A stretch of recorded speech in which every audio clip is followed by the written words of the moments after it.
I do remember receiving an online request from James Rodriguez looking at a 4,800 square foot space, had a budget of $30,000 for some construction on top of a landlord allowance, space in Tempe, and what intrigued me was it was a retail gaming lounge and bar. He was finalizing lease negotiations, needing some assistance with the permits for the city, and so that was our initial call. It was architectural based, just where he was in the process and what we might charge for something like that. And then I did mention, that we did provide some other services. I think it was our third phone call because he had reached out with a little time to spare. We continued to talk up to when he was going to need to engage my services. Questioned him more and learned about the contractor he had mentioned in the original call and found out that that was really just someone he was not yet committed to. And when I learned that the landlord, his contractor, was going to do part of the work, I really began to have some red flags go off.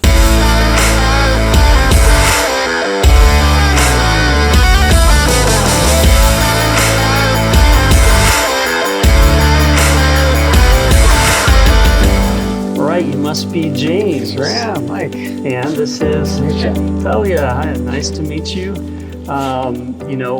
You sent out the request recently. I know we've been exchanging emails. I printed everything here that you sent. And we'll look at this closer today.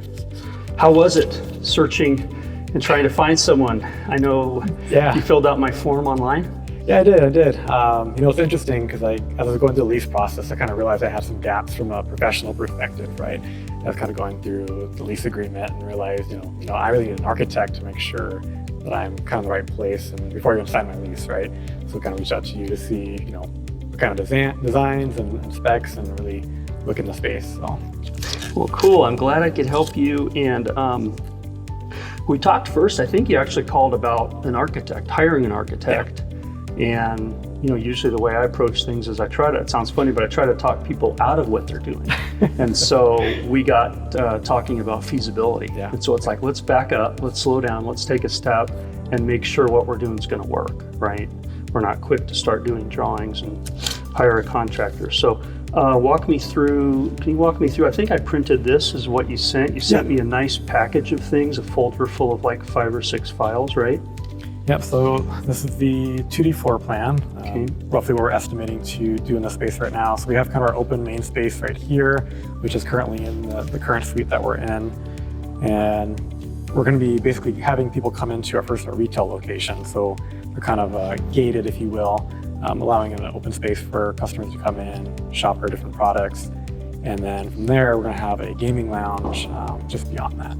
So we're standing in this space, and you have some functions beyond that wall there too. Yeah, we do. So we're also going to be implementing private rooms. Okay. So we're going to have a private video gaming room as well as a private tabletop room as well. Okay. A lot of cool stuff for quite a bit under one roof, right? And the square footage of this is what? Just shy of, was it 5,000 feet? Just shy of 5,000. I think it was about 4,600 in total. And so you have we have a landlord's, exhibit to you of close to what they're going to deliver or what the space is now, maybe? Yep, so a combination of what the space currently exists as well as the restrooms, which are going to be some additions we'll be adding into the space. So. And if I remember correctly, one of these items also is an estimate. So you're going to do you're planning to do a little bit of work after the landlord turns it over to you, right? That's an estimate here that I'm going to help you review. Yes. Okay. Yep. And then I guess the lease, right? This is what's going to take several months to get through. So, and let's talk about that. So about how many spaces did you look at before you think you found this one that's going to work? Looked at quite a few. I mean, a combination of, hunting online, we probably looked at, a couple dozen different spaces, trying to narrow down our scope of. And physically walked through how many? Walked through about 6 or so. Okay. Those spaces. And what were some of the reasons why you didn't choose those? How did those go? Was it just, you saw it didn't work? There was something with the function that didn't work, the size, the parking? What made you move on from those? There's a couple scenarios. So a couple of them were based on the tenant use that we wanted to do, didn't quite work with some of the competitors in that space. Being a multi-use location, There's some trade-offs. We're trying to figure out what we're actually willing to trade off from our use case, right? Okay. Versus what we're good neighboring tenants also. We want to make sure we're in a good location. Some were just not close enough to the ASU campus. And actually, why we landed on this location specifically was because one, we're really close to the high school right here. So the least mobile of our demographic. We can just walk here, which is great. Makes sense. And then we're pretty close driving distance from Arizona State University as well as Mesa Community College. So, and then also from a use case perspective, this allowed us to do all of our use cases that had the size that we were looking for. And I think a big part of it too is the landlord's willingness to actually do a lot of work in the space on our behalf. You know, as a startup company, it's important to me. They were willing to help you with it. Okay. And how big was your radius of search? Was it within 5 miles? Or we were looking at about 5 to 10 miles from the ASU is our primary demographic, so that's kind of the main scope we're kind of looking around from. This is really unique and a really cool business. You know, and I see all types. This has so much going on in one roof. To me, you know, you've already come to the table with this layout. You put together a really good drawing. How much time did it take you? Because I'm sure some of those who are following me and are maybe going to decide to, you know, open up a business. How long did it take you, and how did you go about determining that space?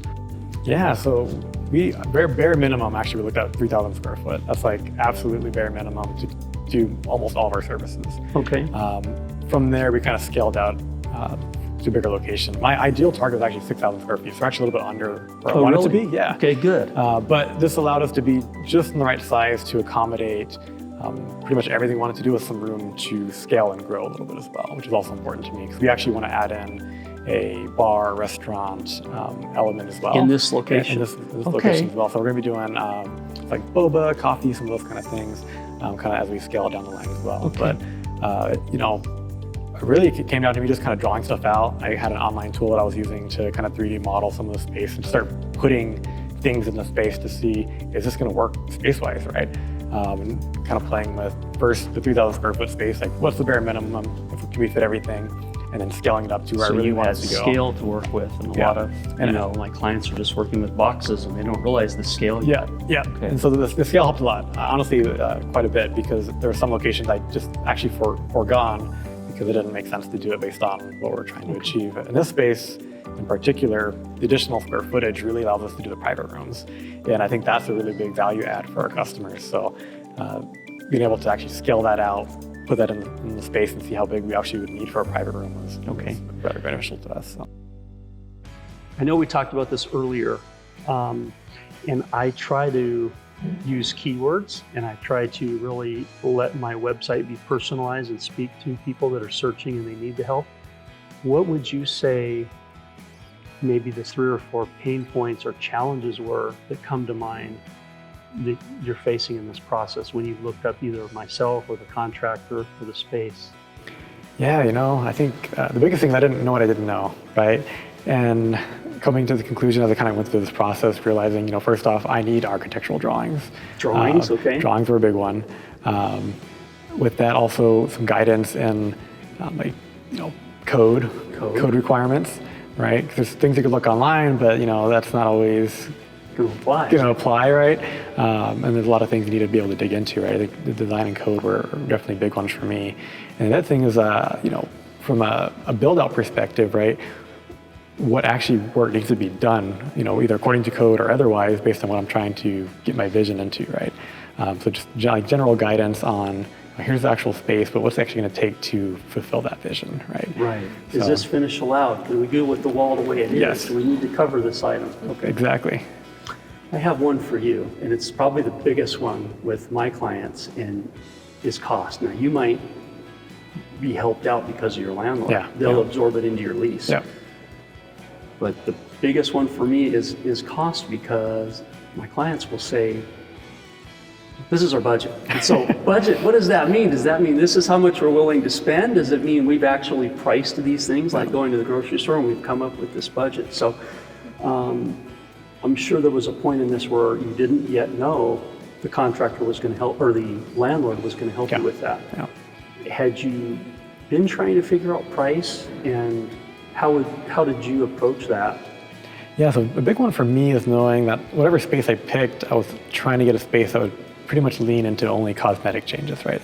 That way I can look at pricing for like, flooring, painting, some things that are pretty easy to kind of gauge. Obviously it's dependent on how big the space is and how high the ceilings are, right? Those are things I was able to easily benchmark. And I don't want to really, I knew how expensive sprinkler systems, electrical, all that stuff could be, right? So I'm like, I don't want to touch that if I can avoid it. As a small business, a startup, we have an SBA loan that we're using to back this project. So our funds are, a little bit limited. We also have, a higher overhead based on kind of the use that we're doing, which is a lot of fixtures and equipment for people to kind of use their space. So we had a limited budget kind of to begin with, and kind of use that to drive our decisioning for looking on the location. A+.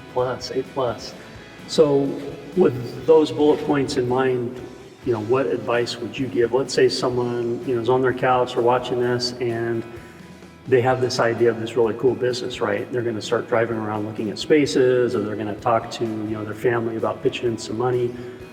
What advice would you give them? What are the 3 or 4 things they probably need to do or be aware of in their journey? I think first off, get an architect involved from the get-go.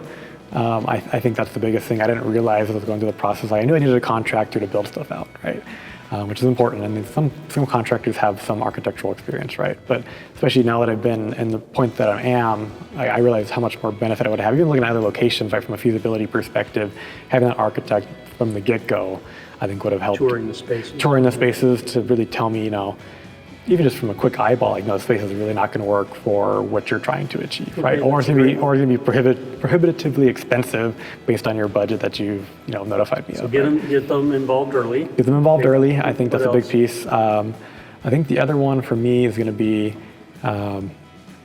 really know what you want in your space. Like what is the absolute necessity, right? Because even with my use case, there's some things, from a core model perspective, I know exactly what, at a minimum, I want in my space.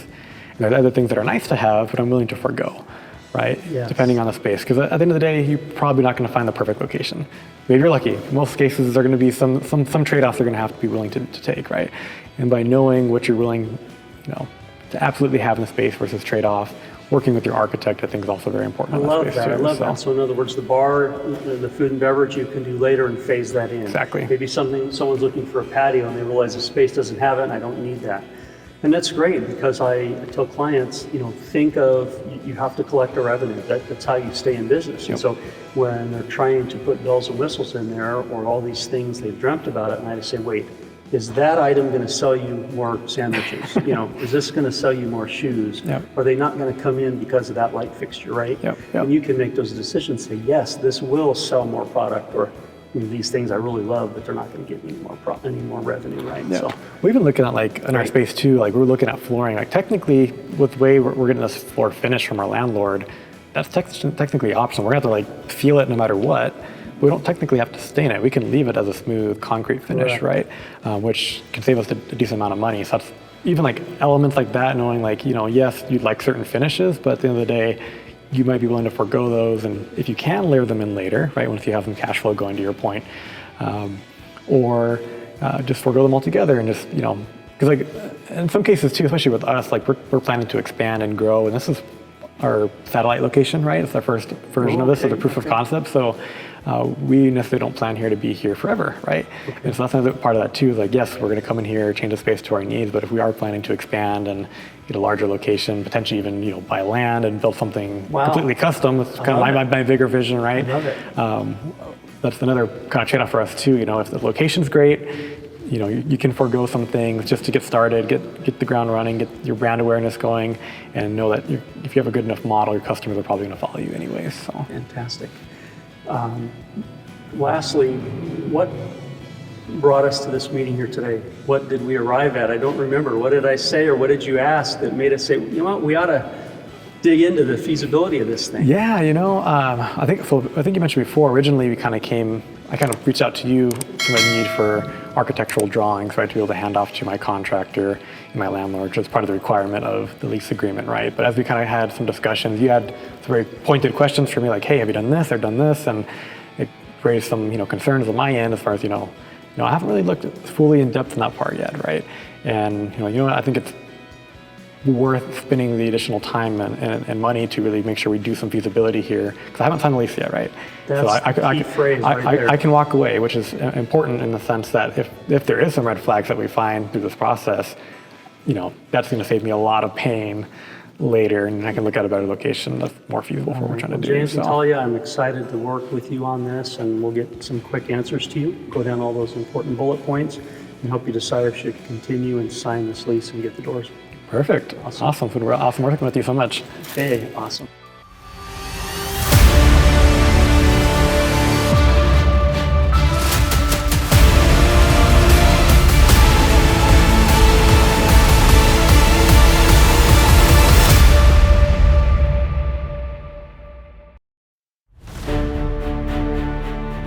So this is going to be our satellite location. So it's kind of our proof of concept for Nexus. And although we have a lot of things we're going to be doing in the space already, kind of our grander goals and what we want to do with Nexus is, one, first off, to expand across Arizona, provide this service to different parts of the valley, make it more accessible to people that have it in Arizona. But we also eventually want to franchise, right? Our bigger goal is to make sure people across the nation and the bigger picture of the globe really have access to cool community spaces like this in the geek culture community. The eventual plan, though, is to expand into our headquarters location. So I want to actually purchase land and build a custom building and have a really elevated experience where people can come in and do all the things I've mentioned before when it comes to gaming and have cool retail experiences. But even further heighten that, we can add anything like an arcade, as well as a hotel experience. We can come in. We also want to add what I'm calling Nexus Underground, which is a cool space where people can come in, have anime DJs, a cool adult space where we can kind of enjoy the geek culture community in different ways. So this is just the beginning of what we're trying to do here. This is our first satellite proof of concept, but we have a much bigger vision and plan for what to expand into. We're really excited to have the community join us on this journey and watch us grow and be part of that growth as well.